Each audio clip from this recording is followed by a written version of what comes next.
Eksodo, Kapitulo 22. Kung ang isang lalaki ay magnakaw ng isang baka o ng isang tupa at patayin o ipagbili, ay kanyang pagbabayaran ng 5 baka ang isang baka at ng 4 na tupa ang isang tupa. Kung ang isang magnanakaw ay masumpungan na naninira at masaktan na anupat na matay, ay hindi aariing mamamatay tao ang pumatay. Kung sikatan siya ng araw, ay aariin siyang mamamatay tao. Siya'y dapat magsauli ng kabayaran. Kung siya'y wala, ay ipagbibili siya dahil sa kanyang ninakaw. Kung ang ninakaw ay masumpungang buhay sa kanyang kamay, maging baka o asno o tupa, ay magbabayad siya ng ibayo. Kung ang sinuman ay magpastol sa isang bukid o sa isang ubasan at pawala ng kanyang hayop at pastulin sa bukid ng iba, sa pinakamainam sa kanyang sariling parang at sa pinakamainam sa kanyang sariling ubasan, ay sasaulian niya. Kung may magningas na apoy at magtangay na mga tinik, na anupat ang mga mandala o ang mga uhay o ang bukid ay masunog, ay tunay na magbabayad yaong nagpaningas ng apoy. Kung ang sinuman ay magpatago sa kanyang kapwa ng salapi o pag-aari at nakawin sa bahay ng taong yaon, kung masumpungan ng magnanakaw, ay magbabayad ng ibayo.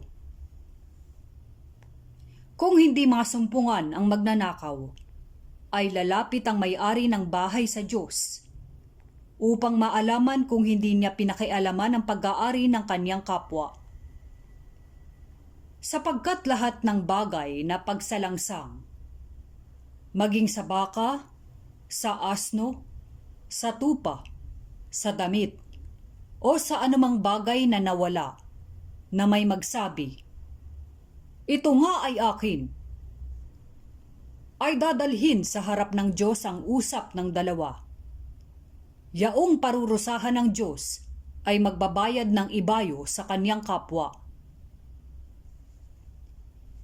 Kung ang sinuman ay magkabilin sa kanyang kapwa ng isang asno, o ng isang baka, o ng isang tupa, o ng anumang hayop, at mamatay, o masasaktan, o maagaw, na walang nakakakitang sinuman, ay pamamagitanan silang dalawa ng pagsumpa sa Panginoon, kung hindi niya pinakialaman ang pag-aari ng kanyang kapwa. At tatanggapin ng may-ari, at siya'y hindi magsasauli. Datapwat kung kanyang ninakaw sa kanya, ay sasaulian niya ang may-ari niyaon. Kung nalapa, ay dadalhing pinakapatotoo, at hindi sasaulian ang nalapa. At kung ang sinuman ay humiram ng anuman sa kanyang kapwa, at masaktan o mamatay na hindi kaharap ang may-ari, ay walang pagsala na siya'y magsasauli. Kung ang may-ari niyaon ay kaharap, ay hindi niya sasaulian. Kung isang bagay na pinauupahan, ay ihuhulog sa kanyang kaupahan. At kung dayain ng isang lalaki ang isang dalaga, na hindi pa niya nagiging asawa, at kanyang sipingan, ay tunay na kanyang ipagbabayad ng bigay kaya upang maging asawa niya. Kung itangging mainam ng kanyang ama na ibigay sa kanya, ay magbabayad siya ng salapi, ayon sa bigay kaya sa mga dalaga. Huwag mong babatahing mabuhay ang isang babaeng manggagaway. Sino mang makiapid sa isang hayop ay papataying walang pagsala. Yaong maghain sa anumang Diyos, maliban sa Panginoon lamang, ay lubos na papatayin. At ang taga-ibang lupa ay huwag mong aapihin o pipighatiin man, sapagkat kayo'y naging taga-ibang lupa sa lupain ng Ehipto. Huwag mong papagdadalamhatiin ang sinumang babaeng bao o ulila.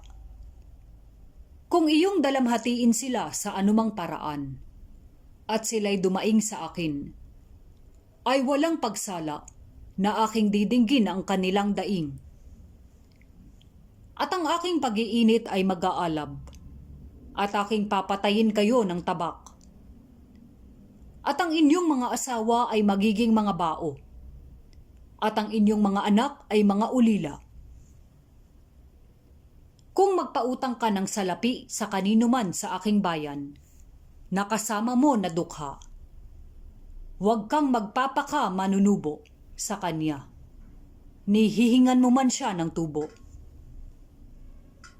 Kung iyong tanggapin sa anuman ang damit ng iyong kapwa na pinakasangla, ay iyong isasauli sa kanya bago lumubog ang araw, sapagkat iyan ang kanya lamang pangbihis, siyang kanyang pangdamit sa kanyang balat. Ano ngang kanyang ipangtutulog? At mangyayari na pagka siya'y dumaing sa akin, ay aking didinggin, sapagkat ako'y mapagbiyaya. Huwag mong lalapastanganin ng Diyos, ni susumpain man ang pinuno sa iyong bayan. Huwag kang magmamakupad ng paghahandog ng iyong mga ani, at ng tulo ng iyong mga pigaan. Ang panganay sa iyong mga anak na lalaki ay ibibigay mo sa akin. Gayon din ang gagawin mo sa iyong mga baka at sa iyong mga tupa. 7 araw na mapapa sa kanyang ina. Sa 8 araw ay ibibigay mo sa akin. At kayo'y magpapakabanal na tao sa akin, na anupat huwag kayong kakain ng anumang laman na nalapa ng ganid sa parang. Inyong ihahagis sa mga asno.